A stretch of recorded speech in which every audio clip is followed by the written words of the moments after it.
morning, everybody. I'm just sitting here looking at the games. Took the shirt off. I said, okay. Today we about to do everything. I'm doing everything at the gym, and I might take it along with me, but I don't be having no cameraman. You feel me? That's unrelated to the topic that I want to speak about, bro. There has to come a point in time where you get tired of abusing yourself. There has to come a point in time where you get tired of the self-destruction. You feel me? Like a lot of heartbreak, a lot of things that you go through or we go through as human beings is because of our self-destruction. You feel me?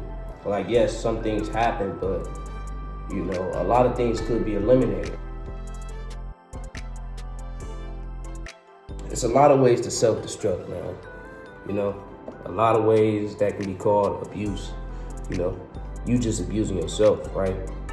When you think about God and when you really jump into scriptures and just analyze life, like taking a step back and really looking at how life works and how there's a design to everything. There's a rule set in place for everything, you know what I'm saying?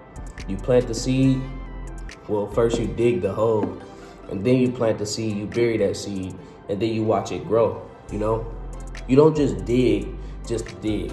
I've never seen somebody in his life just digging just to dig, right? And I know you probably ask me, why are you saying this, Yeah, it makes sense. Yeah, people don't just dig for no reason. But why are you saying this?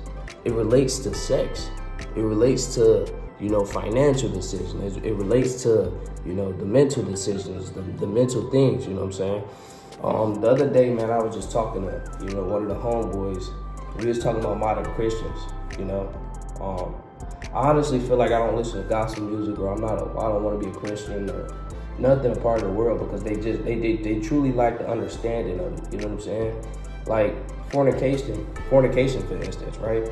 I truly believe that you can fornicate with a wife, right? And a lot of Christians like to say no sex before marriage, this, that, and third. I get that part, but I think sex is marriage. Think about it. When you're on a freeway and you see that sign and it say merge, lanes are merging, right? There's two lanes that is merging into one lane. You see what I'm saying? Marriage is one flesh, right?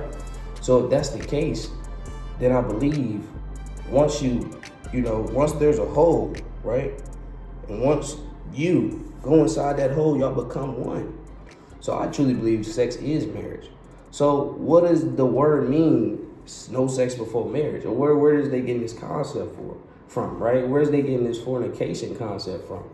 See, I don't know personally, but to look at life, bro, fornication, you can fornicate with your wife, bro. And here's how, right?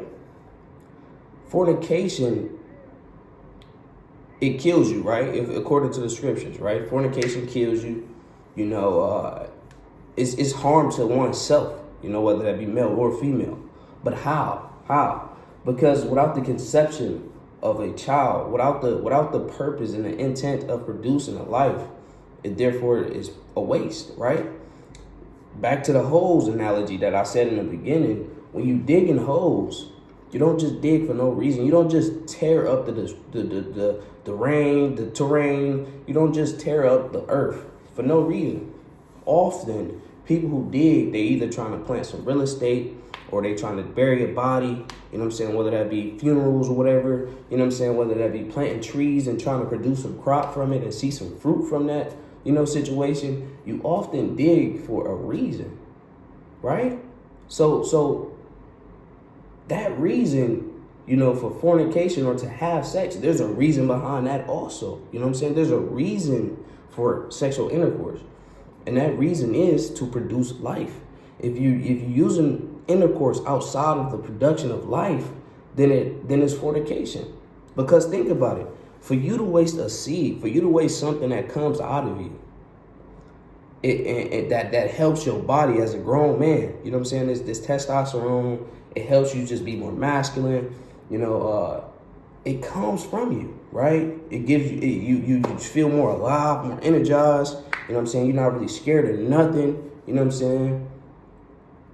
And all that comes from the natural seed that's inside of you. But for you to constantly be wasting the seed and letting that seed just go, You know what I'm saying? And there's no production of life. There's no bringing forth a child after it. It's literally destroying yourself for no reason. You get what I'm saying?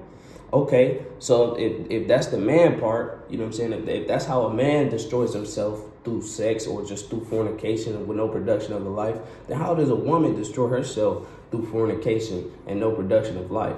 Well, when there's a hole, right, and you constantly digging it, there's a few things that can happen, and there's just two main things that's weighing on my mind personally, right? The first thing is that hole eventually just it opens up. You're no longer as tight as can be. You're no longer how you was naturally made, right? That's number one. Number two, the pH balance, of a female. You stop getting wet. You start to smell a little funny. It just messes you up. It messes her body up. You see what I'm saying? So the hypersexual culture that we live in, being in America. Right now I'm in Korea, but even here, you know what I'm saying? The hypersexual culture that the world is just all about is literally destroying us as humans, right? And that's just one way where you can self-destruct and mentally and physically abuse yourself, you know what I'm saying? That's just one way. But if we go into the mental topics of how you can mentally abuse yourself, it's involving yourself with certain things, indoctrinations, certain things that you put in your mind is mental abuse, and a lot of these mental abuses, it come from the social media, bro. It come from the indoctrination. It come from school. It come from all these places where we learning all this stuff, that's teaching us the wrong way to live, and it therefore causes us to physically abuse ourselves, spiritually, and mentally abuse ourselves. You know what I'm saying? Obviously, there's many more ways to physically self-destruct, physically abuse yourself, But I really wanted to talk on that topic because it's a big thing. In the Christian community, in the life community, a lot of people think that just having a wife, it saves you from fornication, which that's not even the case. Because any woman that you lay down with and you feel me, that's your wife. Because sex is marriage. So if that's the case, if sex is marriage, then, being married and sex before marriage, it's not even a thing. Like, I don't even think there is a sex before marriage. Like, that's just ignorance. It's just a lack of knowledge. And what does those scriptures tell us? My people perish for their lack of knowledge. You see what I'm saying? It is what it is.